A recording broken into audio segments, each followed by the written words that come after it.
Hello, socialites. Welcome back to Survivor Social, the Survivor podcast where we discuss Survivor with a focus on the social elements of the game. My name is Tegwyth, and I'm back with my amazing co-host after a little, wasn't here this last week, but incredible episode. Cara, how are you doing? I'm good. I'm happy you're back. I'm so excited for this episode. Just to talk about this episode, it's gonna be so much fun. So excited. I know. I'm so excited. And today, oh my gosh, I could not be more excited. We have such a special guest. You may know him as the icon and winner of Australian Survivor, Feras. Oh my God, Feras, we're so happy to have you. How are you doing? How are you feeling about the season? Oh my God. Firstly, what an intro. This season, I love it. I mentioned like last season was the first season I've watched. So this is my second season of US Survivor. But it's amazing. I love it. So many big characters. I don't know who to root for, who to love, who to not love. I don't know, but love it so far. Absolutely. And I think this season is like really off to a great start because exactly that. It's like I'm kind of rooting for and against like everybody, which I think is really, really fun in a Survivor season. Before we dig into the episode, make sure to like and subscribe to Survivor Now, as always, on YouTube and Spotify. And as a reminder, we are live right now on TikTok and wherever you're watching it. So make sure to follow along in the caption or comments, post any questions you may have. And as always, we get to the questions at the end of the episode. So I'm so excited to talk to you all about that. But let's dig into the episode. So let's start off with, we first start at the Tuku beach after the vote. Gabe played his idol. And we see like a little like slow motion referencing, like a reference of like 46, just like idol after idol after idol not being played. Cara, how did you feel about that like montage? I liked the montage. I feel like it was perfect. Like they had to show that. It was just so crazy how last season all the idols didn't get played. Everyone went home with the idol in the pocket. So it was a good moment for this to actually see two idols be played in this episode or so far this season. Yeah, it's like the exact opposite. Feras, how did you feel? I mean, you watched last season. How did you feel watching this, like being referenced? And also, not only that, Gabe referenced it himself. He was like, and 46, everyone was like not going home with idols in their pocket. Look, there was a lot of Survivor 46 references in this specific episode, but I love when they sort of tie in a previous season, especially because like it feels like we're sort of coming off just finishing a movie and then we're entering the sequel sort of thing, and they're reminding us of all the previous plays and all the stupid mistakes. So I love it. I love when they do a bit of a flashback to remind us how ridiculous this game can be sometimes. I think that is well put. It can be a very ridiculous game. I mean, I feel like as we see in this episode, so much happens. I will say, I feel like Kyle recovered a little bit better than I expected. And obviously he was kind of shaken, right? His number one, or what seemed to be his number one, was voted off. Feras, how did you feel like Kyle fared this episode with everything that, with his number one being voted off? Look, Kyle worked the best with what he had. In that scenario, and he sort of, I think he worked with what he had. With the result that happened, the day before, I think the only thing to do moving forward is just to start rebuilding, sort of start seeing cracks within alliances, see what sort of things you can spread. And I know he's trying everything, but I think he's acting in the right way after a vote off like that. Yeah, I think you're exactly right. And then also, I mean, we also see in this little time a respectful celebration between Caroline and Sue. Cara, what was your reaction to the respectful celebration? That was funny. That was a good moment. I like Caroline and Sue, so I feel like I'm happy for them that they got their move, they did the thing, and they got to have a respectful celebration together. That was so funny. Like in the dark, kind of like quietly like I love how extra Sue is. She'd be so much fun to play with, because a lot of the times when you're playing with certain people, a lot of them are like really too cool, calm, and collected. But sometimes you want someone that like wants to really like cheer with you when you get something done in the game. So I love that moment. I love Sue. She's awesome. And I also love how Caroline, I mean, I think that like when she was talking about that move, she was like, it went perfectly. And it's fun to see somebody have a move in their head and it actually go well and hear what that actually feels like. I thought that was a really fun moment because obviously Kyle was blindsided, somebody went home, but then the move went exactly how she wanted it to go. I thought that was great. Yeah, 100%. It's really satisfying in the game when you have something in your mind and you have a plan set out and it goes perfectly according to plan. It is such a great feeling, but how they work after that will pretty much define their game. A lot of the times when you're on a high, it's a big fall after that. So it just depends how Sue can navigate this sort of at the top position.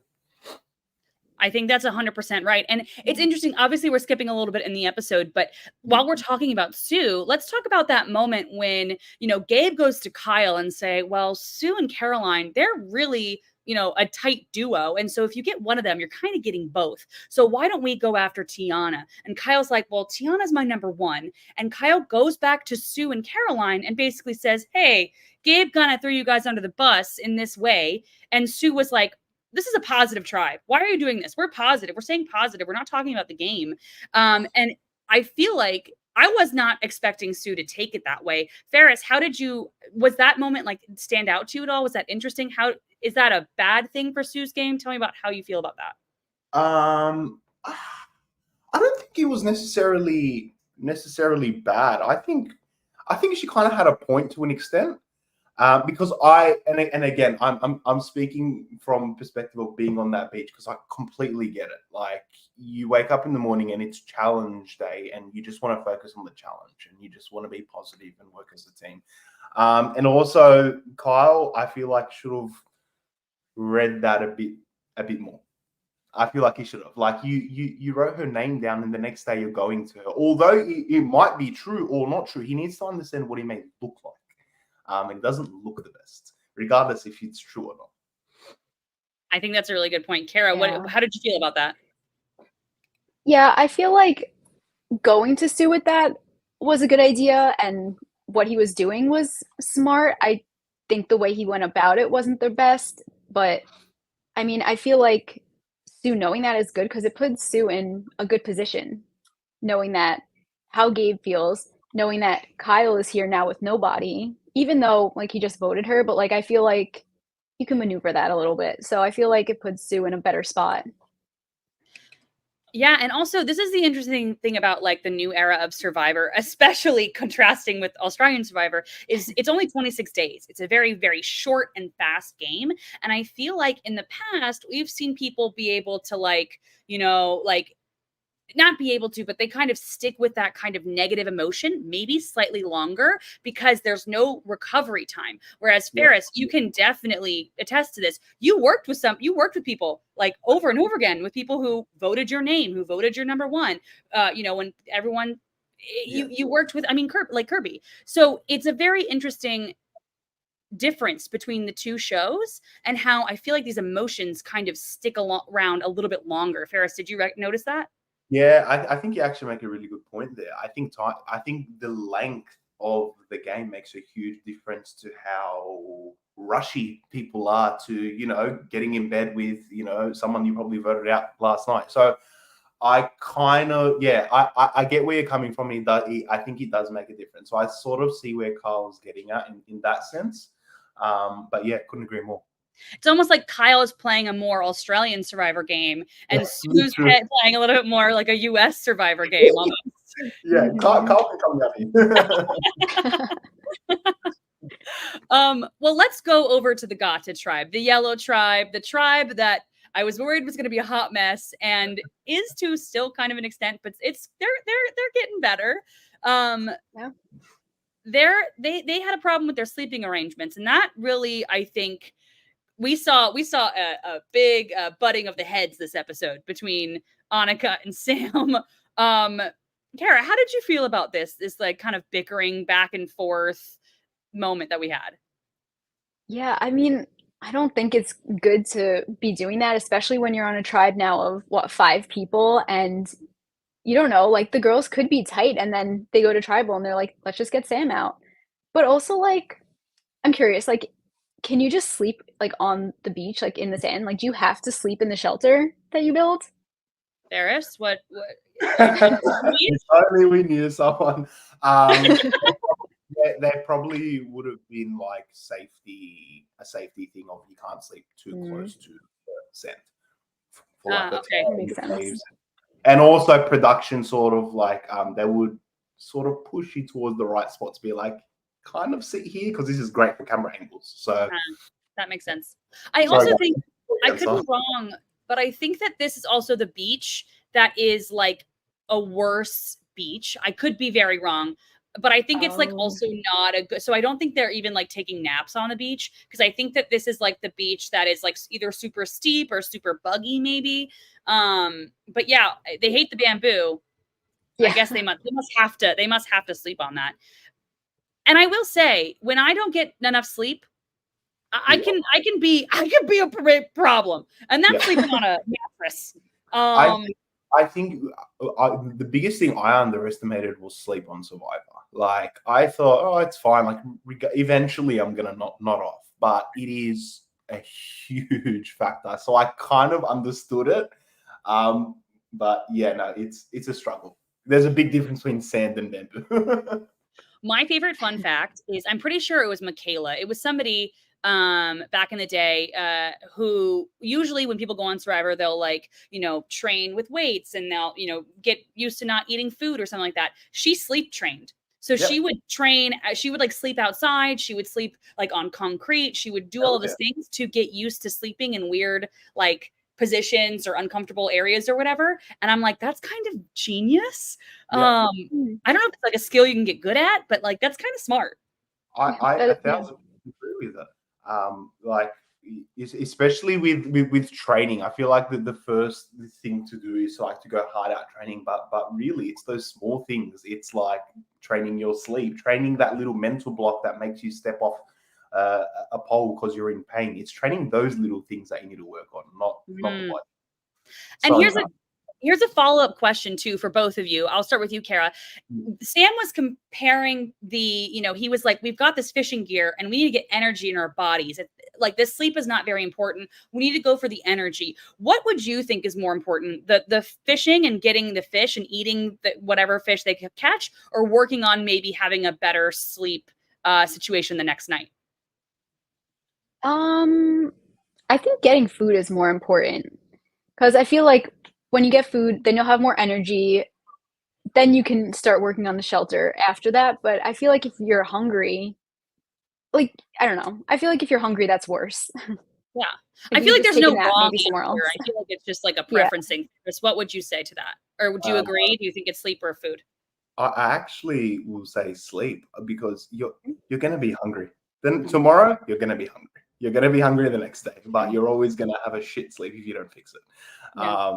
So that's what I've learned, at least. Like with the reward, especially even if you win a reward with a full meal, 2 hours later you're just as hungry and you're craving just as much. It's very temporary. Interesting. It's like a fleeting enjoyment. So and on Australian Survivor, you get more food than they do here. That's also true. That's also true. Yes. That's a very good point. I keep thinking that. You guys, they don't eat rice or beans or anything. That's insane. No. Yeah, and this is like a new thing too. They used to give people rice, like in old school and new school. They would give them rice and sometimes even beans. But with a shorter game, Jeff was like, if it's a shorter game, it's only 26 days. How can we make it quote unquote harder? And he was like, well, you gotta earn your fire. Number one, and number two is they just don't give them any food. So I completely agree with Cara. Then definitely food. Oh, okay. Interesting. Well, it kind of goes to, so Andy said something that I thought was really interesting. He talked about the survivor wall.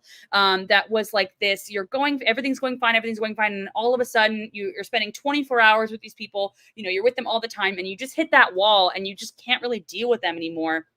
And he says Annika and Sam seem to have hit the wall. And Andy's gathering the data of watching them kind of, fight. Ferris, did you ever experience hitting the survivor wall? Is this something that you know about? Yeah, sure, 100%. Like, I even remembered like a day before. I was so excited. I'm like, you know what? I'm going on a holiday. If anything, like forget about everything else. I'm going on a holiday.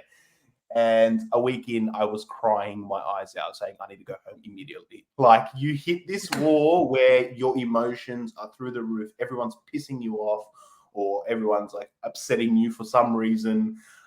So, yeah, no, I can definitely relate to it. And it's really interesting that Andy has picked up on this little survival war very early on. Tells me he's a very socially aware person. Yeah, I think I honestly, I was saying everyone was like, "Oh, Andy's out. Andy's gone." I personally think that the hard part of Survivor, or at least the hard part of Survivor for me, would be the first day, the first 2 days adjusting to this life on this island. But then once I've adjusted, I'm not saying it would be easy, but I feel like once your mind is like, "Hey, I'm here. It's not going to be comfortable. It's not going to be, it's going to be cold and hot. It's going to be horrible." And Mhm. then you just kind of go with your new reality. And I think that Andy is now going with his new reality, and he's got Yeah. his feet under him. And I think we're finally seeing like what he can actually bring to the table. And I'm super interested to see, what happens moving forward. Yeah, and he got through a tribal, the first tribal, which I feel like probably puts even more pressure on you to have to go to that first one, and, like, no one wants to be the first boot, so I feel like he got over that. He's gonna be Yeah. good to go. It's the same concept and idea of I think I can't remember which tribe it was last season, but there was a tribe that was dominating the challenges and hardly went to any tribal council before merge, or I don't think went to any. It's that same concept of if you don't go to tribal, you don't know what to expect. You don't know what the chaos is like unless you experience the chaos. And the earlier you Mhm. experience it, the more seasoned you are throughout the next couple of days. And Andy, fortunately for him, he experienced it very early on. He got out of that rut. He now knows what paranoia feels like. He now knows what all the tribes, where he stands in the other tribes. So the fact that he got out of that vote and he's now just sitting down and watching people is the perfect move. That's exactly what he should be doing, and he's in a great position. Yeah. And while we're talking about Andy, I also just kind of want to talk about, can we talk about him using the shot in the dark as a way to gain trust with Sierra? That I thought was so smart, because in the moment when I was watching, I was like, Andy, you're overplaying it. You're overplaying your hand. And then when I rewatched it, I didn't realize Sierra brought up the shot in the dark. And Sierra was like, you've got your shot in the dark. And if you play it, we lose the numbers because then it's 2-2. And he goes, well, I'll just give it to you. I'll just give Yep. it to you. And she's like, I don't know if I can trust Andy, but he's Yes. moving towards that trust, which is, I think, so good for him. Ferris, how do you feel about that shot in the dark move? Oh, I'm obsessed with it. I love it. I love when people use trust in a different language than English. Like you like on Survivor, if you want to build trust, yes, you want to go build relationships, all well and good, and have conversations. But other ways of showing trust is to like that. Or what Gabe did, I think, in the previous episode, he told Sue about his idol or something. Like these are things that build trust in the game without saying it. And that's the best kind of trust you can build because there's no room for interpretation. It's black or white. Mhm. So even asking someone, hey, do you want to go for an idol hunt with me? Just a simple question like that, you wouldn't idol hunt with someone you wouldn't trust, but you're saying that to build that trust. So these sort of things, that's a winner's mindset. And I love that Andy did something like that. Love it. Kara, what are your thoughts on this? Yeah, I like the move too. I think it was a smart move on his part, and anyway, like, he knows that he needs to build trust with these people, so any way that he can do it, it's gonna be beneficial for him, so great move. Absolutely. And I also want to add to this. I think this is the second time, and this is the second time we've kind of seen him build that trust with, we saw it with Sam in episode 2 and Sierra now. And my favorite thing about all of this is he's not really telling them anything that's actually good information. Yeah. Andy told Sam, "Hey, I went and looked for something. I found it. I didn't take it. It's gone and I don't have it." That's like non-information, but it's pretending to be like this like good juicy information. And now Andy's like, "Hey, I'll give you this thing that I have a 1 in 6 shot of actually hitting," which is like so the odds are so low. So it's like you're not giving her an idol. You're not giving her an idol to hold. You're giving her a thing with like a very small guarantee. It's only hit like one. Oh, I guess it's hit twice, but one time it didn't really matter. But like it's kind of like non-information or like a non-move, but that's what makes it even a better move in my opinion, because you then are building this trust, but you're not really giving a ton. Yep. You're giving a little, which is, I think, genius. And he's like really patching that wall back, and I love it. So good. He deserved that hair twirl this episode. I'm kind of jealous. I didn't even, start doing that before as well. So good. So good. All right. Well, let's go over to the Lavo tribe, the red tribe. We saw a lot of them this episode. Obviously, they went to tribal council. And we saw a lot of Rome. And I just want to say, Rome and the fishing gear, that needs to win an Oscar. That needs to win an Emmy. Rome and the fishing gear, that is a match made in heaven. And I loved it. Rome is great. I love Rome. I think he's so funny. He has he's so chaotic, much energy. Mm-hmm. He has just like, he's running around. He's got all this energy. He's all the fish, like doing all the fishing. Ferris, how did you feel about him being mad about not building the fire, and he has to like do everything and also fish? Oh my God. You see, I don't know how I feel about Rome. I love to hate him and hate to love him. I would be so pissed off if I was on tribe with him, but I love watching him. Yeah. Like he to me, he's in the same boat as a Kelly for me, where it's good luck sleeping with them and living with them, but the second you watch them on TV, it's gold. It's amazing. He's such a troll, even online as well. I just love his whole persona. But yeah, he would seriously piss me off on Ken.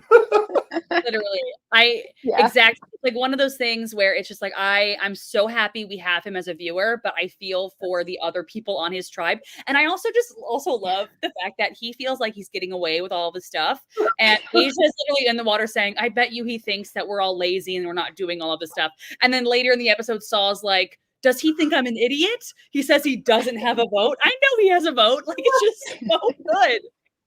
Yeah, look, but Rome's it's so funny how, I'm sorry, I was just about to say Rome's social game I wouldn't say is the best, but I think he just had a lot of good stuff fall into his lap. And he's working with it, and it's working for him. So good on him.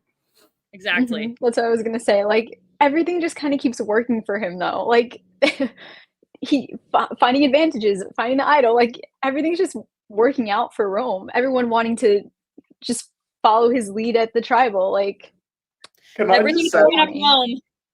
I just want to say, whichever producer was helping out Rome with his confessionals and his comfortable position that he was in, I need that same producer, because my ass was hurting the entire time doing confessionals. The fact that he was like,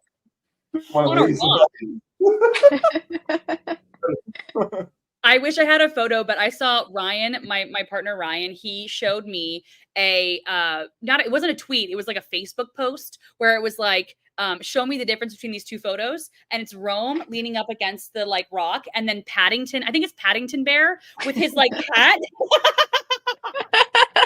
I died laughing. I was laughing for like honestly a solid 6 minutes, because I was like, that's so funny. That is so Paddington's hat. Like, it's so good. It's so good. Rome is really bringing the entertainment. And honestly, while we're talking about Rome, I don't think he's not playing the best social game, but I will say there are two people who were in the middle who are wanting to work with Rome more than the other two in the tribe. That was Asia and Saul, which I find incredibly interesting, because really what we're seeing from this edit is the social game is not there. So it's based on how he is maybe wording, using his advantages, how he's sharing this information. Ferris, do you tell me about how you think, Rome is gaining the trust of Teeny and Keyshawn? Because I think it's really interesting. He's forcing to gain their trust. That's the thing. Whether they want to work with him or not is irrelevant. They have to work with him. Like, that they feel like they have to work with him. So he's in that position where they kind of don't have a choice. So regardless of if it's a good idea or a bad idea, they kind of just have to roll with it. Rome kind of has way too much power. Rome has so much power. Gabe says Rome was able to get Teeny and Keyshawn on his side by revealing advantages. And here's the thing, Cara, let me know how you feel about this. Would you want to work with Rome in the long run? Do you think he's a reliable ally throughout the game? Or do you think that him just getting all of these advantages is just good for now and they'll figure out what to do later? I mean, I feel like he hasn't proven to not be a loyal ally. Like, he is telling his allies the advantages he has, the idol, the other advantage he got. So like, he hasn't done anything to be like to not trust him. So I feel like he could be a good ally moving in the game, but I don't know. I guess you never know. He could be unpredictable come merge. Feras, I have the same question for you. How do you feel about this? You keep me far away from Rome as possible. I don't. If you know the type of player I am, I like assurance and certainty with alliance members. And Rome, I don't care how close you think you're getting to Rome. I would always feel like there's something not like he's not fully on board at the end of the day, because we've seen how sneaky he can be, regardless if he's your alliance member or not. And at the same time, like, does anyone really kind of want to work with him, like, in a way where they think it's beneficial for their game? Like I don't know. The way I watched the episode was when I saw Teeny and Kishan, it felt like they were leaning more towards the other two, but they were almost forced to work with them in a way. Yeah, I totally see that. I mean, like, I feel like they could have just, like, obviously, Rome is going to play the idol, but, like, I feel like there's a scenario where they could have just not did with what Rome wanted and gone against him. Right. Is that just me? Like, I'm missing something. Like, they definitely could have done something. Yeah, I was certain this whole week, literally. Episode on Wednesday ended. What was it, like 9:30 p.m.? At 9:31, I said Genevieve is going out next week. I was certain. I would have bet money that it was going to be Genevieve next week, and I would have bet money that it would have been the other four. That it was going to be Saul, Asia, Teeny, and Keyshawn. Knowing that Rome has an idol that's only good for one tribal council, so they would not put a vote on Rome, and Rome would vote somebody else, maybe Asia. But it wouldn't matter because all the other four people would put a vote on Genevieve, and then Genevieve would go home. Because in my mind, I don't care how good of a Survivor player you are, how gutsy you are.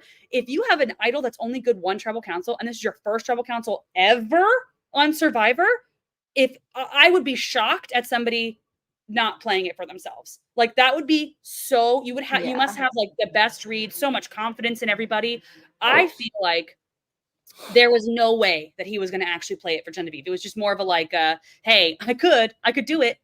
And so I think they could have gone Genevieve. I don't know what's going to be, obviously we'll never know what's actually going to be better for them in the long run, but I kind of feel like it might be better, but also, I don't know, it might be the same, but I don't know. It's very confusing, and good on Rome for like getting them to do what he wants. Like, that's no small feat. You know what I mean?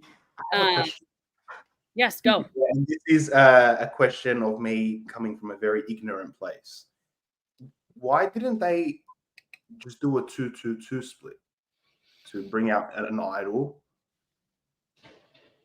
and get rid of Genevieve? I don't know. Like, I've been thinking about it, and I'm like, why isn't anyone talking about that? Yeah, I think that's, I mean, I don't see anything wrong with that. 2-2. I get your vote. Maybe that wasn't, but you're his closest ally. You should know if he's going to steal a vote, and why would he steal a vote? Yeah, he's in authority. Yeah. So in this world, in this scenario, Rome and Genevieve would probably put one on Asia, right? And then Keyshawn and Teeny would probably put one on Genevieve, and then like Asia and Saul would put one on Rome. Rome would be safe, and then there would be a revote, and they just vote out Genevieve. Yeah. I don't know why. That sounds good to me. They literally could have just voted Genevieve, though. Like, that's true. Like, there was no way Rome wasn't going to play it on himself. But if they were worried, they could it split does- the votes and just for insurance. Yeah. Yeah. If they were worried, it's a good. I think that's a very good point. And the votes this episode, what was with that? A 3-1-1-1. Yeah. This is what I'm saying. Like when I saw that, I was like, we could have done a 2-2-2 then if votes were all over the fucking place. All over the place, exactly. Yeah, the votes were absolutely wild, and I didn't listen to Asia's X interview, and I wonder if she goes into it a little bit, saying like why the votes were like that. But yeah, that was actually a bonkers like vote. And I also would like to say, like, you know, Rome's idol was good for only one tribal council, which is power for now, but it's not a lot of power for later. And I was talking with somebody, I think in like a live or something else, where they were like, well, they wanted to work with Rome because he has the Steela vote, and they would rather be on the side of the Steela vote than not be on the side of the Steela vote. But I'm saying, like, if they would have gotten Genevieve out, Rome's number one, even if Rome was on an island by himself and the other four were working together, even if he stole a vote, it's still a 3-2 Rome gone. So it's not like he's saving himself. And also, Teeny's argument for Saul, like voting Saul instead of Asia, was that like Saul's good at finding things. You know who's the best? Who's proven to be good at finding something? Rome. Proof. And like, there's proof. Yeah. And Asia going isn't good for Teeny. Like, no, that's not good at all. Not at all. It was honestly good for no one but Genevieve and Rome. Yeah. Yeah. Yeah. Just like honestly, a crazy vote. And here's the thing: like, obviously, Asia's a podcaster with Rob has a podcast, and you know, as a podcaster myself, I wanted a podcaster to do well. But but it's like very interesting that I know we don't really talk about the edit a lot on this show, but the edit, I said a little bit earlier, is really throwing me off because where is Genevieve? Where is she? We've seen her thrice, maybe. She said 3 things, and one of her confessionals was exhaling at the very beginning. I'll be honest, I watched the 3rd episode, and I feel like I still haven't seen her confessional. I swear to you. I promise you I haven't seen the scene yet. I don't know what everyone's talking about. I think literally your confessional is the first, it's like the first in the first 5 minutes of the show. I swear. Oh, okay. Then I definitely would have missed that. Yeah. And that just doesn't make a lot of sense to me, unless they're setting us up for her being like idled out or shot in the dark out. So Feras, a couple of seasons ago, a shot in the dark hit. And the person who got voted out that same night because of the shot in the dark safety had a really bad edit. And my theory was that she had a bad edit because if we liked her, we would have hated that the shot in the dark hit. Yeah. So maybe that's what's happening. There's been a lot of theory. Yeah. There's been a lot of theory of maybe shot in the dark hits. So maybe that could be it. But who knows? And it's kind of funny how, like, well, first of all, podcasters do not have a good track record, clearly, on Survivor this season. 3 gone. And also 2 out of like 3 people with the biggest hype preseason gone. Yeah. Which is crazy. Yeah, it's really crazy. It's really, really crazy. Someone posted, I think on Twitter, that it's the podcaster's curse because all the podcasters go on 3rd or something. Are the 3rd boot? Bryce, Asia. And Rob as well. Yeah, that's true. The podcaster's curse. I always say that if I'm ever on Survivor, I'm going out 3rd. I've said that for years, so I guess I now can't be on Survivor. Don't stick that in the universe. Well, let's talk a little bit about the Gata. Let's go back to the Gata tribe. I did want to talk about Sam's eating habits. Sam has never had pineapple or watermelon. He has had a single raspberry. He's never had squash, eggplant, broccolini. He's had a tomato. He doesn't like tomatoes. He's never had or heard of an heirloom tomato. Did this shock anybody else? Has what does Sam eat? Might be a better question. The squash, the eggplant, broccolini, and the tomato, I feel like we can let that slide. But pineapple and watermelon absolutely cannot slide. Ridiculous. I'll be honest, you said squash, and I'm Australian, and I have no idea what squash is. It's probably something else that we call it. I don't know what it is. Like a Squash. it's like a fall, like cold temperature thing. Let It's me good. see. Yeah. It's fine. It's actually not that good. It's okay. What is an heirloom tomato? Is that the little ones? An heirloom tomato. Oh, I know this. I took an organic farming class in college. An heirloom tomato is basically a fancy tomato. So tomatoes are grown to have to be like transported like really well. So they have a hard skin, and typically the inside is a little bit harder, so they don't get bruised when they're being transported to the grocery store. They've been like genetically grown. Basically, their traits have been picked so that they have this like tougher disposition, if you will. So an heirloom tomato is not like a specific tomato. It's basically means like a farm grown specific to this one farm or this one seed, and it usually has a more like tender taste and has a much thinner skin. It's usually juicier and usually bigger. They're much better. They're much better. That's so specific. Like, why was that what they were asking? Like, yeah, I'm sticking up for them on that one. That's bullshit. That's like you're trying to show off how smart you are, kind of thing. Yeah, that's like even broccolini. Like, even that's too far. I wonder why they didn't just say broccoli. I know. Can I ask? This is actually very interesting. Who was asking him these questions? Annika asked about the heirloom tomato. I know. Sierra asked about pineapple, I think. Yeah. Andy, I think, said a couple of things, and Rachel, I think, was the one who said broccolini. So people can fact check me in the comments, but I'm 90% sure Annika said the heirloom tomato.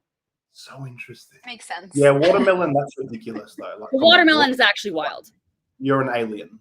That's really? Actually, I cannot believe. Like, not even as a kid. So like, I remember getting like a watermelon smile from like ear to ear because I was, like face deep in a watermelon, like eating the whole thing, and my face just became all sticky because I loved it so much. Watermelon. But hasn't he? You know what? I'm moving on because all over my Twitter I've spoken about this. So I'm done. That is so funny. And then we haven't talked about the journey. Let's talk about the journey that they had this episode. So the boats arrived to camp, and Kyle, Annika, and Gabe go. So Kyle draws an odd rock and goes. Annika volunteers to go. And then Gabe plays rock, paper, scissors with Rome. Oh, it wasn't Gabe, it was Rome, sorry. Gabe plays rock, paper, scissors with Rome, and Rome wins and goes. Asia didn't want him to go, obviously, but like, how did we feel about the journey overall? How did we feel about who went? Cara, I'll start with you. I feel like the three of them going was like fine. I don't know. I don't really see any. I mean, I feel like maybe Rome going wasn't the best for the red, but like the other ones are fine. I think Kyle going was a good opportunity for him. But it could have been a good opportunity for him. It was a good opportunity for Saul and Carl, but why? Yeah, well, why are you sending Rome? I don't get it. You know what's funny? I think these people are secretly obsessed with Rome because they talk about Rome doing this and Rome doing it, but they're letting him going on journeys. They're feeding his ego. They're feeding into it. I don't know why they're letting him go. It makes no sense. I also will say on this journey, Rome had a really big reaction to TK going out, which I did not expect. I didn't even know they knew each other existed. Like, was there any kind of animosity between Rome and TK that we missed in the last episode? Because they're on different tribes. I know, that was weird. Maybe because like maybe Rome saw like TK as someone similar to himself, and like that's threatening if they meet up at merge. Or he did say his ego, TK's ego was too big. So I don't know if Rome thinks he's a big ego, but those words did come out of his mouth. Yeah, I think Cara might be right. I think because he sees him as very similar, or maybe even as a threat. Like seeing TK first glance, you're gonna be like, yeah, I kind of want him out. Like he's a fit guy. He speaks very well. Like he seemed like a team player on the other tribe. So yeah, I don't think there was anything going like deeper than that. I think it was just he just wanted him out. I think you're probably right. And now they do this game, not really a game. They walk down a path and they get to the end and they have to draw a thing out of a bag. And It's either lose a vote, or an advantage. If you draw, lose a vote first, you can play again. But if you draw, lose a vote again, you lose your vote for 2 tribal councils. There is no option to not play. You have to play. So if you go on this journey, you have to play this. Obviously, Kyle loses his vote, does not play again. Annika loses her vote, does not play again. Rome gets a steal a vote. Now, Feras, how did you feel about this journey overall? And how do you feel about this kind of like way to get advantages or way to lose a vote? Yeah, I don't like journeys. I don't like extra stuff. That's just personally me. I think like you don't need to. Like the game would have been just as interesting. The tribal council would have been just as interesting. We didn't need that journey. I'm against journeys and the whole thing as a Australian viewer watching Survivor US. So I don't know about how I feel about that. Cara, what about you? Yeah, I mean, I don't love when people lose their vote. Like it does just it just changes everything. Like now, like obviously like Kyle is like on the bottom of his tribe, and now if they go to tribal again, he's in a worse position than he was previously. So and like there's really nothing for him to like leverage there now. He has no vote. He was on the wrong side of the first vote. Like Yeah. it just kind of when it could have been like a pretty like interesting thing to see him like how he would have navigated if he had a vote going into that takes away from Yeah. that. Yeah, I Gabe do said, have a question. Sorry. Very quickly. Did Rome? I know Rome told his alliance that he has an. What was he got an idol or was it a Stewie vote? steal a vote. Oh, a Stewie vote. Okay, Mhm. but they know he has an idol as well, correct? Yeah, Keyshawn and Teeny knew that he had an idol, and I guess Genevieve probably also knew he had an idol. Okay, and they knew it was for one tribal council as well. Yeah. So Keyshawn and Teeny were there when he chose that That's to right. That's right. get the one. Yeah. Okay. So my big thing is I don't like when players are forced to do things like this. Mhm. I think it would be way more interesting if you have a choice to play the Yeah. game or not play the game. Or even like I don't like when things get like commonplace doing the same thing over and over again. So in like 42, 40, 41, 42, like I think in also 43, they had the like ship wheel and we called it Ship Wheel Island, and every single person had to basically have a prisoner's dilemma of get to know this person on this hike, and when you finish with the hike, you're going to make a decision, and either that decision is risk your vote or keep your vote. And I feel like doing something like that every now and then would be very interesting, because Yeah. then we're seeing the dynamics of these players. They're getting to know each other, they're talking, and then there have to be like, okay, I just talked to these people for 15, 20 minutes. What do we think is going to happen? It got boring back in the old new era, like 41 and 42, because it was happening every single episode. It was happening every single journey. And people were like, well, I need to keep my vote, so I'm playing or I'm not playing. And they were just saying it outright. But if they don't know that's what the journey is going to be, I think it'd be interesting. Like, say, hey, you're going to go walk, go do something, and then at the end of your walk, you're going to, read a little plaque. And on that plaque, here's the rules. So you don't even have time to say, hey, I'm doing this, or hey, I'm doing this. They just kind of have to go for it. I think giving the players a little bit more intrigue, a little bit more of like, you have to do this or else, that's not an interesting moment. I don't see a decision that they're making, You're right. Yeah. And the odds aren't in their favor. So yeah. Gabe says, give the players agency. It will naturally happen, feels better than something manufactured. Exactly. I totally agree. Totally agree. Now, I do want to talk about the vote. Obviously, we talked a little bit about, how the votes happened.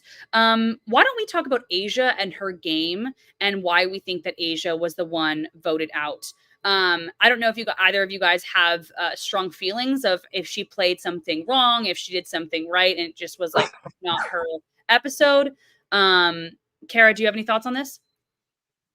I mean, I guess like she could have been more maybe open to just Soul just going and taking the L on that, but at least you're still there. But I don't know. It's kind of a tough situation, especially like when you have like Rome and then you have Teeny and Kishan who are like wanting to like, stay on his good side. I don't know. It was kind of a bad position to be in. I don't. I don't I know. don't think. Look, I don't think it was a bad thing that Aisha said. Why aren't we going for Genevieve? Like, why am I voting for Salt? Like, I think that's a completely fair conversation to have. Like, I get on Dini's behalf, it's like, oh no, we got some pushback now. How is she going to be like moving forward? But they also kind of need to understand that they're all in agreement that they kind of want to be working together, and this is kind of the best shot. Yes, you're giving me options to work with me, but I'm also giving you options to work with me as well. Here are some options. Like, it doesn't have to be because Aisha didn't work with our plan, she's immediately sacked off the alliance. Like, it's all about option survivor, and all she was doing was discussing options.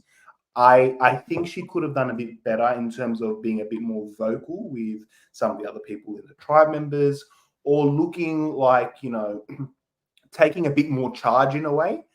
But I don't think she necessarily did a game blundering move. No, I completely disagree with the fact that she shouldn't have, pushed back. I think it's a completely fair conversation to have. Yeah, I totally agree. And here's the thing. It's very interesting because, Rome wanted either Asia or Saul, right? And in this tribe, somehow he was crowned the leader because he had these other things. And it's almost as if when you get to that first tribal, people are more, I don't want to say the word scared, but that's the only thing I can think of doing a move because they don't want something to happen where the blowback is on them. They just don't want to be the first one off the tribe. And so they kind of take the quote unquote easy route. I'm not saying it's easy at all. It's just a very interesting thing where I don't really feel like it was, I don't think it was Asia who lost the game. No. I think it was other people kind of played the game differently and ended up, it going against her. Because everyone has a number one. Teeny has a number one. Keishan has a number one. Genevieve and Rome both are each other's number ones. Every single one of them would probably be like, I would prefer to keep my number one in the game. So if we could work something out to keep my number one in the game, that would be great. It's not like she did something crazy. She just said, hey, I would like to keep my number one. Yep. And again, the only thing I could say is if she was more vocal, that probably would have got, some brainstorming happening, and they probably could have come up with that 2-2-2 split. And I get that why they didn't. It's still early on. They're still newbies. They still are still trying to get used to the game. So I don't blame them for that. But I just wish more conversations happened so more options were out in the open. That's all. I think that's really well put. I mean, I was really sad, very sad to see Asia go. Honestly, I think, just because we haven't seen her edit, I was really thinking and hoping it was going to be Genevieve. I'm not saying I don't think Genevieve's a great person. I think I loved her preseason stuff, but it's just like some people get screwed over by the edit, and Genevieve is the person this season who's getting screwed over by the edit. Now, we do have to have some questions and things that were sent. But before we get to that, is there anything in this episode that we did not talk about that you want to make sure to talk about? Any moment that you loved, any, thing that you thought of that was like, that's a crazy thing that happened? Cara, is there anything that you wanted to make sure we discussed? I mean, I kind of just think it's like kind of cool that this season that each tribe has gone to tribal council and it's not just like one tribe going each time. So I kind of like that it's like first time in Survivor history. Is it really? Yep. First time in Survivor history. The first two tribal councils are from 3 different tribes. Really? Yeah. So very, very huge. It's also the first time in Survivor history that a vote was 3-1-1-1, which is, interesting. So groundbreaking episode. Incredible. Okay. History in the making. I know, right? 40 several. History in the making. Several. Ferris, was there anything this episode that you wanted to talk about that we didn't talk about so far? Honestly, you hit all the points. I just want to put a quick note. I'm loving Andy and I'm loving Teeny so far as well. Teeny is very specific social game and reads, and how she approaches people is so amazing. I love it. I love it. She has that same effect as Kirby in terms of her calm demeanor. And Really I was good. actually having this conversation, I can't remember with Ray the other day, actually. It's the calm demeanor that is such a huge help in Survivor. And people don't realize that, because in times of trouble and chaos and scrambles, you go to the calm person naturally. And I think Teeny is that person. And I think she's doing an incredible job at working that. It's incredible. I think that's a really good point. Absolutely. So we have a quick little ad from Todd Herzog himself. And after that, we're going to get into the social hour and get into all the questions. So if you haven't sent in a question you're watching, make sure to get that into the comments so we can get to it. But we'll see you right after this ad. What's up, guys? I'm Todd Herzog, the winner of Survivor China, and I am here with Survivor Now podcast, the best source for Survivor information, to show off what I do for a living. So I make custom Funko Pops. If you haven't seen or heard, you can check it out on Instagram at Todd's Pop Shop, or you can message me, toddspopshop@gmail.com, to order your own. And if you mention this podcast, you will get $10 off and a free torch. So it's pretty freaking awesome. I'm going to show you a few right now. We've got Troyzan here, Phil from The Amazing Race, JLP, host of Australian Survivor, and look, little Charlie. Anybody you could possibly imagine or want yourself playing an LRG or an ORG, or just with your loved one or family or pets or anything like that, shoot me a message. I'm happy to make it. You also have the chance to win a free custom pop if you sign up for Survivor Now Podcast Fantasy League. So it's pretty awesome. And it's fun. Like, who doesn't want to be a part of that? So yeah, hit me up, get your custom pops. It's great holiday gifts, great birthday gifts. We got a new season of Survivor right around the corner. I'm excited. I'm sure you're excited. Let's get this going.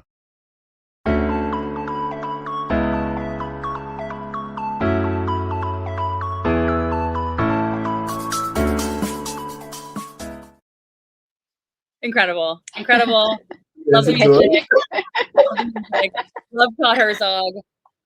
Ferris, I don't know if I think you said you've only seen a couple seasons. Survivor China is a season to go watch. Survivor China is so good. So everyone's telling me to watch like 50 different seasons. I'm getting very stressed. But listen to me first. Survivor China. I co-sign that. Okay, so let's start off. This was a question that was sent in by Ollie, one of our incredible hosts here on Survivor Now.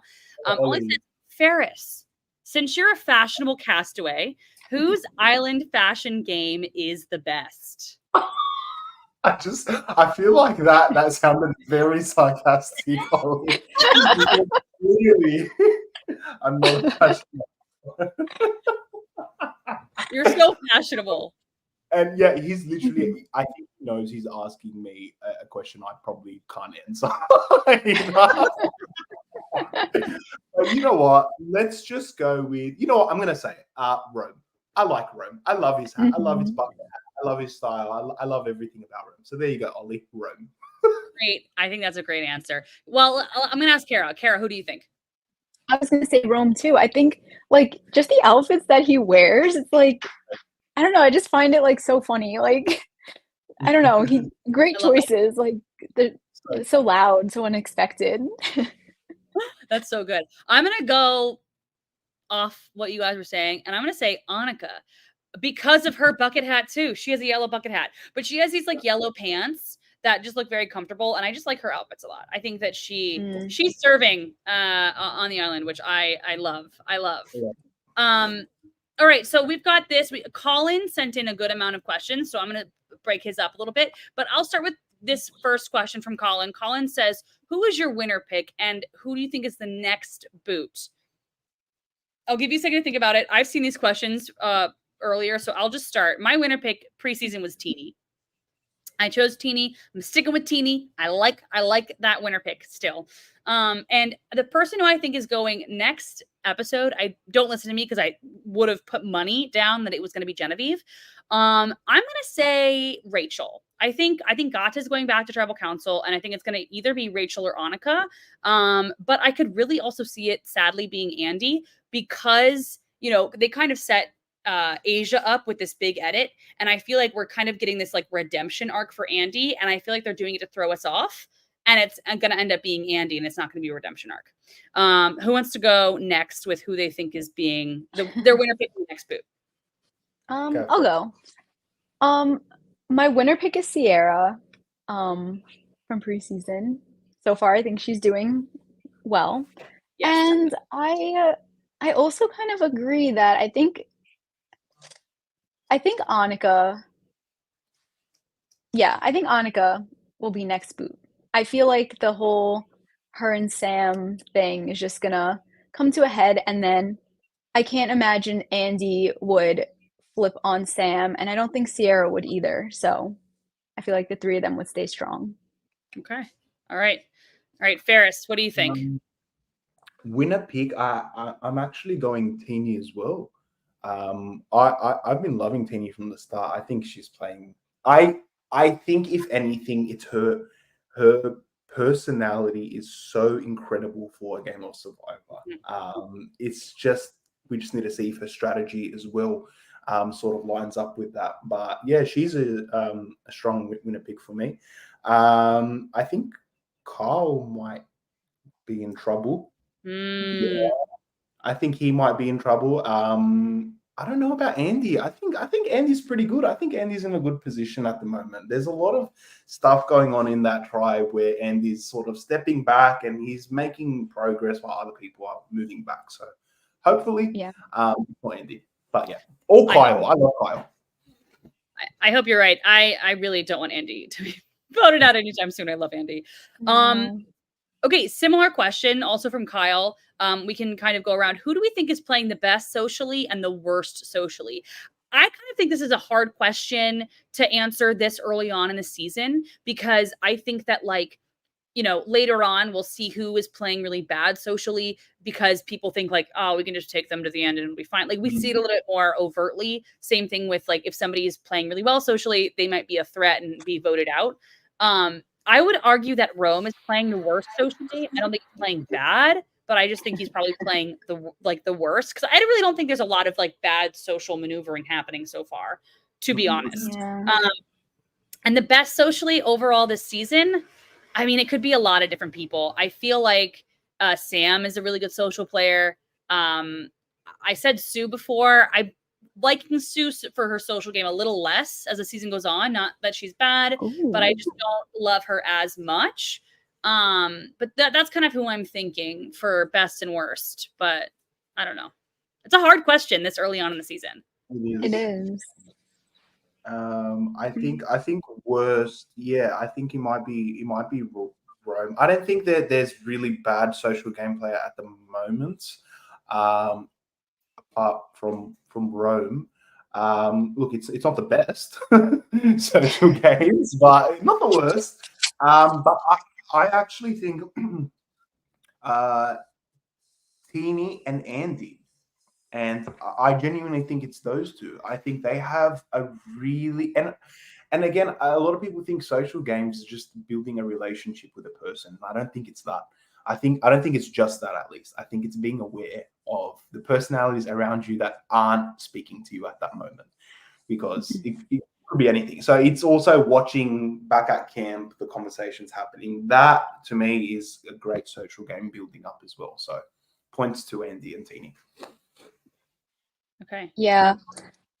I guess Rome, only because he's just like doing like so much where that's not going to be great eventually for him. And then initially for best, I was going to say Sue, just because I feel like she's positioned well on her tribe. But I also agree. I think Andy is doing really well socially, and he has like good social awareness. Like even at the first tribal, like he knew that, like even people have said like Andy was right, like he was like on the bottom of the tribe. Like that wasn't him just making something up. So like he was aware of what was happening, So I feel like he's doing really well with that. I think Ferris, that's a really interesting thing where it's like, it's not just who has good relationships with people, but also is socially aware of themselves. And I think I literally said one thing earlier today that I just think that Rome is not very socially aware, which I think is like, I was just like talking to somebody who was like, he has no social awareness of himself. And I think that's a very good point. That is also a part of your social game. So that's super interesting. Okay, so we've got this question from Diary of the Dioscuri. I never know how to pronounce this person's username, which I need to learn. So they ask, are we to assume no one found the Tuku idol, or will they show us a 4 days later again? Because we know that Gabe played the idol, so in theory it would be rehidden, but do we think that no one's found it yet? No one's looked? What do you guys think? No, people definitely looked. Yeah. It's probably a lot of the times they don't show people looking for idols if nobody actually finds an idol, because then it's just a bunch of clips with empty promises. So yeah, I just feel like nobody's really found anything yet. Would it be another Beware advantage, or would it just be an idol? Good point. We've never seen a Beware Advantage idol be played pre-merge. So we just don't know what's going to happen because it's never happened before. So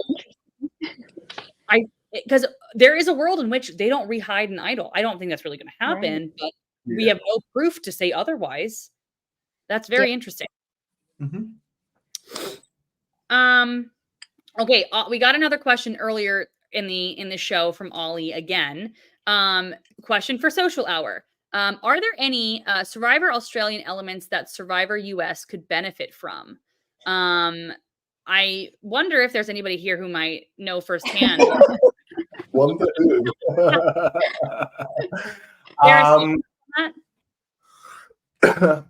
What does he mean by elements though? Like the style of game or how the game is? I think it's dealer's choice. Maybe both. Okay. All right. I think, well, look, I'm going to take it as what can Survivor AU players take to the US.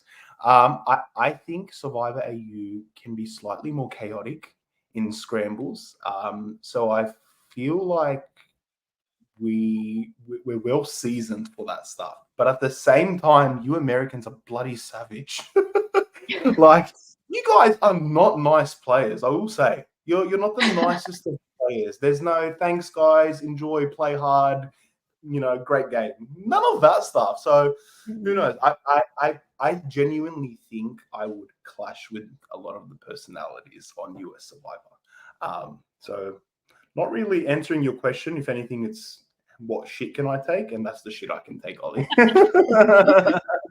I think I've always loved how, because a part of me loves the reality TV aspect of like, if I go on a reality TV show or Survivor, I'm probably going to leave. I feel like I would leave angry. I would want to leave angry, but I think I would probably leave with like a smile on my face and just be like, damn, that sucked. But like when I first started watching Survivor EU, the thing that I noticed, it was obviously it's more time, it's more days, it's more people, it's got some different elements, right? But the thing that the biggest difference I noticed was that AU players play it as a game, whereas like and it's like a good game that's funny, like they're laughing, like I always think of like Jordy, kind of causing chaos and just like, leaving and being like, okay, well, okay, it's the game, And then American players are like playing it as if it's real life. And like, you're trusting these people and this is a real life. And yes, it's a game, but like, it's also real life. And then people leave more angrier or sadder, or like, they have bigger reactions, and not bigger, but like, it's more of a, like you betrayed me on a personal level. Versus like you've betrayed me in a game, which I don't know if that's a difference between like Americans and Australians, or it's the difference between the two games. But that's like honestly the biggest difference I always notice between the two. Which is so interesting. Everyone I know is in this house. I have no idea who they could be. I love your decorations. I just realized your Halloween decorations. That's awesome. It works for both Halloween and also season 47 of Survivor because the logo has bats on it. Oh, so incredible. Look at that. multi Stone. decoration. All right, let's get to. I don't know who that is. Let's get to another question. All right, Colin says, Ferris, as a social strategy king, what advice do you have for each player socially to get them closer to the W? Now, you don't have to say each player, but is there anybody that you see that's like playing that is it like needs a little bit of advice, or what advice would you give to some, like maybe 2 or 3 people? Yeah. Sue. I think Sue. I realize so Sue would have 1,000% taken it personally from Carl. I think Sue needs to sort of backtrack a bit and start to realize that every single day is a new day. And if someone votes you out, you go to them and you try to be friends with them. And you try to make it work and you try to actually work with them. So I think if Sue was more open-minded socially, I think that could take her far. But I think being closed-minded socially gets you to a certain point, and then after that, you're stuffed. So, and I think that's why in my season, everyone just worked with everyone. Every day was a new day, and I think that's the best advice I can give for someone like Sue. Other than that, I think she's doing fantastic. I would also, not Tini, sorry, Kishan. I would sort of do what Gabe and Andy's doing. Somehow use a source of trust where you're not specifically speaking to them about something, just to give a bit more agency in the game, because I feel like Kishan's at the bottom of that sort of alliance. So I'm kind of worried for him. But yeah, that's a bit of advice. I think that's very, Sue has to remember very she may need later. Exactly. I think, Survivor's a hard game. It's a difficult game, and there you have a lot of different like things happening. And so I think that sometimes people are, a little bit more take things, like you said, a little bit more personally and all of this stuff. And it's just very interesting to see how that actually plays out on the island. I love it. Never close the door on Survivor. Ever. Yeah. Okay, this is a good question. This one's for Ferris again. So Ian, yes sir, Ice Queen said, were you surprised Caroline got 0 votes at Final Tribal Council? Spoiler alert for Ferris this season. Ferris won. Yeah, no, I was definitely surprised. Of course, I thought Caroline was definitely going to get a bunch of votes. I'll be honest, like, I was shocked when I saw some specific votes, but yeah, it is what it is. Did you find out who won did you find out on the island? Did you have to like keep this secret for a long time, or did you find out later? I don't know. Do you want me to ruin it for you? Like, I found out later. It's all fake. So I didn't actually know if I had won until the episode released. So you didn't find out until the episode released. Wow. That's crazy, because I had heard that they film multiple endings. Yes, they did. So they film multiple endings, and they say, okay, we tell you who wins $500,000 in about 8 months. Wow, that's crazy. What's funnier is, like, I still remember having that conversation with the producer like 5 days before, being like, what the hell? I don't know if I'm gonna win in 5 days or not. And they're like, nah, sorry. And I'm like, well, that's fucking bullshit. I'm gonna go home now. I want to know who wins in 5 days. Yeah. Is it hard filming like the different outcomes? It was so awkward. If you read it, see that I cover my face instantly because I don't know how to react to something like that. But yeah, it was all just fake cheering and yay, congrats. That's actually crazy. That's so funny. It's kind of brutal for the person who loses, because they have to also go through like the pretend winning. And Worst. It's brutal. Oh man. Great season. I literally remember, really good. Thanks, guys. I thought this was really funny, but as people were congratulating me, I literally said, this is honestly so fucking awkward right now.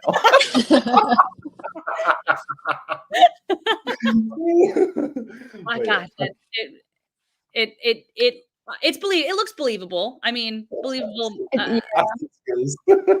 It's good. Okay, we have another question. This is from Buffs and Scrubs. Do you think If Gata goes to tribal council, Sierra will use Annika's lost vote secret against her by telling Andy. And if she does, do you think that's to her benefit or not? Because you know what I think? I think it's not even that Sierra tells Andy. I think Sierra tells Sam, and Sam then tells Andy. Like, I think that Andy's going to find out, but I don't think it's going to be because Sierra says it. I think it's going to be because, and then Sam will be like, "Hey, you know, we got to share this with Andy if we want him to vote with us, build that trust, you know, like he did for us." And then Sierra will be like, "Yeah, sure, whatever." And then I think Sam's going to be the one to tell Andy. Yeah, Completely. I agree. Yep. With you on that. Yeah.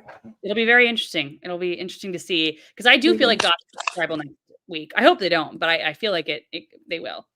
They're gonna just rotate. Yeah, right. Everyone takes a turn. Even playing field. Literally. We just got this question from D-Lo. Who do you guys think is the best duo in the game right now? That's a great question. Because there are a lot of duos. That's the thing about the 3 tribe, 6 player 3 tribe format that I actually am sick of the most is all of the duos. I'm sick of duos. Obviously duos are going to happen in Survivor. That's what Survivor is. But like 3 duos on a tribe, I'm like, let's move on. I want there to be more movement. Like, I don't need a number. Like, keep it moving. Right. But I don't know. Was the question which duo is playing the best or who's in the best position? It was just which one's your favorite, but I think you can answer it either way. Okay. I mean, Sam and Andy are nice. That's a good duo. I think that is a good duo. It's not. I would say I don't think it's Sam's like main duo. Yeah, I was gonna say. But it's an interesting like side duo. Okay, Sue and Caroline. I was actually going to say Sue and Caroline. I was thinking Sue and Caroline too. Yeah, they're in a good position. They're good. Yeah. They're tight. They're really tight. Yeah. I kind of like Teeny and Keyshawn. I think they're very interesting. I like how Teeny plays the game. Yeah. I think they could help each other. I think they're in a pretty good position. And I think that I could see them getting along with a lot of other people and being able to, if there's a swap, if there is a merge, whatever it is, I could see them getting along and like, you know, working well together with other people, which I think is super important. But yeah, I don't know. I feel like there are a lot of good duos. That's true. I do want to see, out of all the duos, I would say I do want to see Teeny and Keyshawn sort of take the most control out of everyone. Yeah. Okay, all right. We've got one last question. This was sent earlier by Gabe. Gabe said, which rivalry is going to last longer? Annika versus Sam or Rome versus Saul? Probably Annika and Sam. Definitely Annika and Sam. That's good. I'm telling you, they do that all day, every day, and I guarantee they argue every day. That's gonna last a lot longer. We've got an interesting comment, new viewer. Mark Warnock says, I'm on my lunch break and Ferris is on my YouTube. Get off your screens, Mark. He's probably sick of me by now. Sick of you. I feel like we got some really good questions. I feel like we covered a lot of ground and you know, we were able to definitely, oh my God, Ronnie goes Kirby versus Ferris. LOL. That's the rivalry that's gonna last the longest. PTSD. Kirby. It wasn't even, honestly, the craziest part about that whole thing, it didn't even feel like a rivalry at sometimes. It felt like you were best buds. And then it felt like a friendship, relationship, enemy. It felt like a married couple. It felt like everything. Yeah, I feel like the answer to favorite duo and best rivalry would go to you both times. Yeah, answer is the same both ways. And then somebody's like, "Don't ask, just watch the season, then you'll know." Love it, so good. All right, so it is now time. We're now at the point of our episode where it's time to talk about Cara's sweet thing of the episode.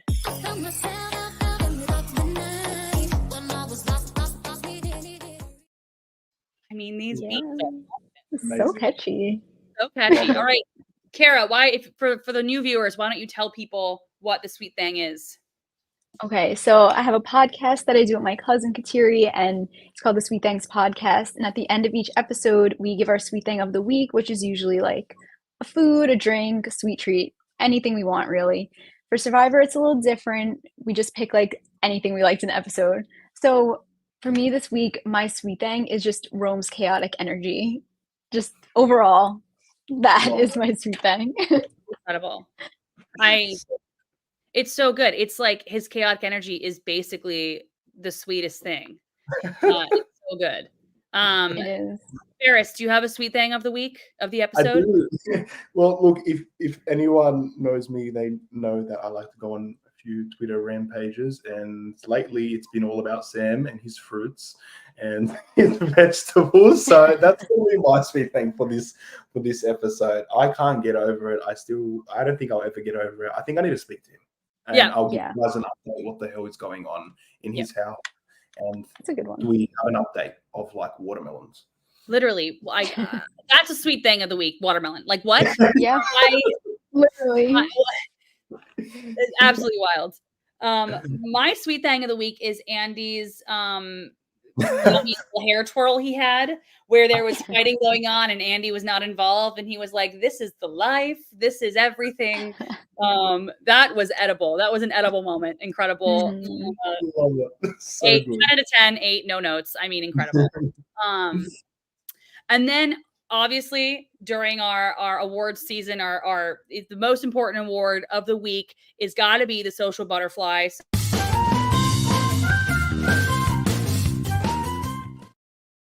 All right. If you don't know, this is Survivor Social. Welcome. We are a Survivor podcast about social stuff.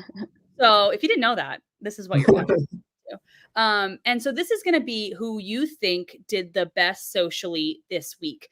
Not what we think overall, just this one episode, this 1 week. So I'll go first because I've been thinking about this, and I think that there's no one clear answer this episode this week. I think that there was a lot of weird stuff going on socially. I don't think that there's one person who was like, wow, they really cleaned up. So what I wrote down is nobody, Andy, IDK. And I left it open to think about it. And I am going to stick with Andy. And it's because of what Ferris said earlier, where he is socially aware of what he did, how that affected other people, and how he read the situation with Sierra specifically, how he didn't get involved with the Annika thing and Annika and Sam thing. He just kind of stood back and was like watching it. And so that's kind of what I think he did. I think he did the best socially, in where I feel like I'm going to give him the most improved player award. Like he's not the MVP, but he's going to be most improved from first episode to this episode, which I know I'm not supposed to take other episodes into account, but I just think that he's actually like gaining some ground. Cara, who is going to be your social butterfly of the episode? I agree about Andy, and I feel like that's a good take. But my initial one was Sue. Just because I don't know. I feel like she's in a good spot. I feel like if she maybe lays off the fact that Kyle voted for her, it'll be better for her. But I don't know. This was kind of a hard one. It's a hard week. It is. All right, Ferris, bring us home. Who do you think is butterfly this week? I was stuck between Andy as well, but also Teeny. I have my eyes on Teeny, and it's not in the scenes where big conversations are happening. It's the small things that she's doing. It's I'm trying to tell you, Aisha, just in case something goes wrong, this is why I'm having this conversation with you. She's doing it in such an incredible way. The way she is delivering certain news or like deals with tough situations, she is incredible. The way she speaks, the way she approaches people, the way that she knew her and Kashan need to go speak to Aisha before Rome does. And so it's like, we're saving you. Like, so she's aware of these small things, and these small things count. So I'm going to give it to Tania. Incredible. I like when every single person on the panel, quote unquote panel, has a different person, because I think it really shows just like, social game is not a science, it's an art. And I really love when we all have like a different perspective there. But I want to say thank you to everyone who was chatting in the live, who was asking questions. But I also want to thank you so much, Feras, for joining us. It was so much fun chatting with you. Always love to have like past survivors, especially winners. Icons only on the show. But I want to where can people follow you? Are you on social media? Anything you want to like say, anything, your merch, whatever it is, let the people know. No, I'm very much on social media. You can find me on Insta, Feras Basal 95. I've got no idea what my Twitter or TikTok is, but you will find it. It's all on my Instagram. But yeah, some exciting news coming up that I'm excited to announce. Not yet, but keep an eye out for my Instagram. Ooh! Oh my God, you heard it first, everybody. Survivor Now, breaking news. Cara, same thing. Where can people find you? You can find me at the Sweet Thanks podcast on Instagram. New episodes on Thursday, and yeah. That's incredible. It. Thank you so much, everybody, for hanging out. Just as a reminder, we've got Stock Watch, Survivor Now. We've got Stock Watch tomorrow, Friday, noon Eastern. Definitely want to catch that. I'm very curious to see what they have to say about this whole episode, because I feel like it kind of threw everything into a tizzy. So it's going to be very interesting to hear what they say. And then, as always, Got Something For You is Saturday at 3 p.m. Love Got Something For You. They're going to have some great things to say about this episode. So definitely check out the other Survivor Now shows. And as always, remember to like and subscribe to Survivor Now on YouTube and Spotify. And it just was such a fun episode. Thank you so much for hanging out, and we will see you next week. Stay social, everybody. Bye.